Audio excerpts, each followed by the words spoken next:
सिन्नर शहरात साजरे होणारे सण उत्सव तसेच जयंतीच्या पार्श्वभूमीवर सर्व उत्सव निर्विघ्न पार पाडावे, कायदा व सुव्यवस्था अबाधित राहावी, कुठल्याही कायद्याचे उल्लंघन होऊ नये यासाठी सिन्नर पोलीस ठाणे व MIDC पोलीस ठाण्याच्या वतीने पोलीस निरीक्षक राजेंद्र कुटे यांच्या मार्गदर्शनाखाली बुधवार दिनांक 12 एप्रिल रोजी सायंकाळी पोलिसांनी शहरातून सशस्त्र असे संचलन काढले व नागरिकांना कायद्याचे पालन करूनच सर्व उत्सव साजरे करण्याचे आवाहन करण्यात आले।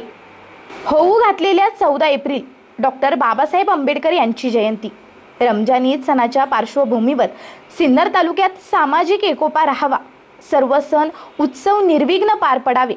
कायदा व सुव्यवस्था सिन्नरमध्ये अबाधित राहावी, मिरवणूक वेळी कुठल्याही नियमांचे उल्लंघन होऊ नये, सर्व सण उत्सव उत्साहात पार पडावे यासाठी सिन्नर पोलीस प्रशासनाने पोलीस निरीक्षक राजेंद्र कुटे यांच्या मार्गदर्शनाखाली बुधवार दिनांक 12 एप्रिल रोजी सायंकाळी सिन्नर पोलीस स्टेशन, ग्रामीण उपजिल्हा रुग्णालय, वैदुवाडी, गंगावेस, लाल चौक, शिंपी गल्ली, भिकुसा कॉर्नर, गणेश पेठ मार्गे छत्रपती शिवाजी महाराज चौक, वाववेस मार्गे सर्व पोलीस कर्मचाऱ्यांसह सशस्त्र असे संचलन करण्यात आले। यावेळी नागरिकांना कुठल्याही प्रकारच्या नियमांचे उल्लंघन झाल्यास कडक कारवाई करण्याचा इशारा देण्यात येऊन सर्वांनी प्रशासनास सहकार्य करण्याचे आवाहन करण्यात आले। एस न्यूज साठी समाधान आव्हाड।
Good march.